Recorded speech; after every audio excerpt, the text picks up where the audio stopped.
Note this video will discuss spoilers for the hit show Game of Thrones, and so if you haven't seen it, I recommend you go watch it first.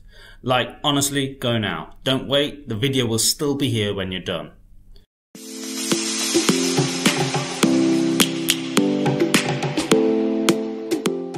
Okay, so this mini-series is going to be a slight departure from the usual content on the channel, as I was keen to try out something new, which is to apply much of what my usual content covers in popular culture.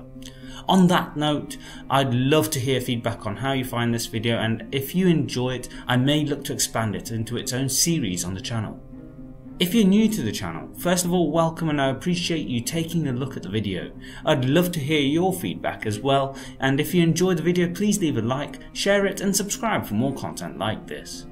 So back to the video, we fast got the final season of the television phenomenon Game of Thrones approaching us in a few months' time.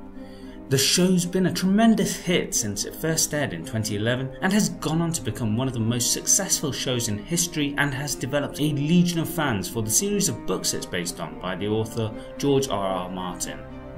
So I'm going to try and do the seemingly impossible and predict who will finally sit upon the Iron Throne at the end of the show, based on the characters left and their potential outcomes and personalities. Now, before I begin, it's worth noting that I'm only speaking from a perspective of the show and not the books, as they've both diverged on their individual paths and are likely to reach different conclusions. Today's video will primarily focus on the White Walkers, the Lannisters, their allies and some of the other characters, while the next video will be focusing on the Starks, the Targaryens and other notable characters, along with my conclusions on the show's end. So with all that said, let's start out with probably the biggest threat on the show, the White Walkers. The White Walkers are an unknown entity. Going from folklore to reality, they have been a silent threat throughout the show, with their motives still completely unknown. Now, what's interesting to note about the White Walkers, and specifically their king, the Night King, their actions seem to show a purpose and a very specific reasoning. They aren't just frozen zombies, as they seem to have clear motives and a consciousness when they act, and specifically go into battle. This was no more evident than when they fought with Jon Snow and the Brotherhood in Season 7, all but laying them on their deathbed had it not been for Daenerys coming to save them with her dragons. In this moment, the Night King threw a spear to take out one of the dragons, Viserion, to claim it as part of his undead army and possibly one of the greatest threats at his disposal to all of those south of the wall. These actions were deliberate, done with certainty, and have been claimed to have been a tactic to use Jon Snow as bait to draw out Daenerys. It's not known what the Night King's motives are, but what is known is not only is the threat very real, but there are clear and conscious decisions being made by the head of the White Walkers. Therefore, while it's hard to say that the White Walkers won't be overcome, there's a very real possibility that the show ends with the Night King dominating all of Westeros. Next, we move on to the Lannisters, of which only Cersei, Jaime and Tyrion are alive. Now, I won't specifically discuss Tyrion in this video, as he's currently aligned with Daenerys Targaryen, and so I feel would be better discussed when I talk about the Starks and the Targaryens in the next video. So let's take a deeper look at Jaime and Cersei. The relationship between the siblings and lovers is fraught following disagreements over the threat of the White Walkers and helping Tyrion, Dany and Jon to fight them. Now, barring exceptional circumstances, if I'm truthfully honest, it seems difficult to see either Cersei or Jaime ending the story sat on the Iron Throne. Let's start with Cersei first. Her rise to power in the show has been dependent on her ability to work with various powers and manipulate situations to suit her need. Her vision was always driven by a desire to see her children ruling the kingdom, but having lost all but possibly one unborn baby, her motives are more unclear than ever. In addition to this, she's struggling with issues with both of her brothers. Her hate for Tyrion was generally always there and has never been hidden, but having now potentially lost Jaime too, it seems difficult that she'll be able to take action to keep rule in King's Landing with a clear head and with certainty, as she has shown previously. And this was evident in Season 7, when she showed a lack of decisiveness, as Jaime chose to leave her side to support the coming war. In addition to this, she's also lost many critical figures in her life who might have given her leverage.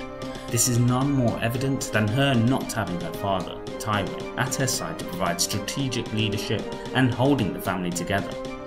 Without him, she's lost a fundamental figure in her life, and the only one who was able to keep her disciplined and focused on the vision or mission at hand. Then of course there's Jaime, who has joined the effort further up north. What's interesting in Jaime's circumstances, his growth over the course of the show has set him up to play a significant role in the show's final season. Starting out arrogant and selfish, he's shown through the show's progression a stark change of character after having been influenced most of all by Brienne of Tarth.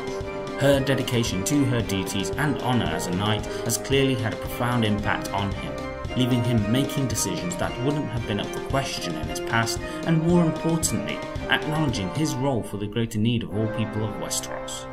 He acknowledges and recognises the need to fight a war where the odds aren't favourable, despite knowing that his ability to fight has been severely weakened since he lost his fighting hand. He's shown more certainty with his decisions in Season 7 than I think he's previously showed at any other point since the series began. And this is critical. Don't underestimate the importance of this change. He stood up to Cersei's will for the first time to follow his decision. He's chosen to do what's right and necessary for the greater good, and has a clear vision on what his purpose is. This will be to fight the White Walkers, which will surely be a battle where the odds are against him. However, he and Brienne also play a critical role in this war, being holders of swords made from Valyrian steel, one of the known materials that can actually kill White Walkers. Jaime isn't likely to end the show as the king, as it's never been his motivation, but his importance in the final season is likely to be large, as he's a soldier, a highly capable war strategist, and a figure of great importance and value. Also, it wouldn't be too shocking if he's the one to finally be the one to bring about Cersei's end. He may love her, but he's shown that in times of conflict and needing to take action, he won't stop himself doing so. Now, there is a possibility I'm wrong about his character and he turns on those he's supporting. However, I feel it's unlikely, and if he does, I can only say he's done a phenomenal job in duping people. Brienne will also surely be involved in the war, knowing her relationship to the Starks, most notably her oath to protect Sansa. But again, we may discuss her role more next time. Finally, I want to briefly discuss the role of the Greyjoys in the final season. The house has been split, with Yara and Theon on one side, and Euron on the other side wanting to kill them. Now, the reason the Greyjoys are so important is that they're a naval unit that have the strength very few do. On a tactical level, this is vital in any war, and it will be interesting to see what role they play either in supporting the fight against the White Walkers, as Yara and Theon ally with Daenerys and Euron allies with Cersei. The question is how the scenario will play out, as Euron is unpredictable and willing to take actions which others might dispute, which could be a wildcard that Cersei can use to her advantage.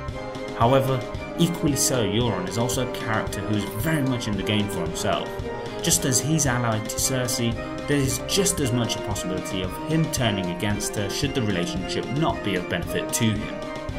I think it's almost certain we won't see any of Yara, Theon or Euron ending up on the Iron Throne, but we'll surely see them battle out for leadership of their house, a war that in itself could play a pivotal role in the greater scope of things. And that's it for today's video. We've taken a look at the roles of the White Walkers, Cersei, Jaime, Brienne and the Greyjoys might play in the coming season, with possibly the biggest threat being the White Walkers and specifically the Night King. Next time we have part 2 of this miniseries, where we'll talk about some of the other major players yet to be discussed, including the Starks, Daenerys, Tyrion and others who may play a large role, such as Sam or Melisandre. And in that part you'll see my thoughts on who I think may end up on the most coveted throne in all of Westeros. Thanks for watching. As mentioned before, I'd love to know your thoughts on what you think about this video and whether it's something you'd like to see more of on the channel. Let me know in the comment section below.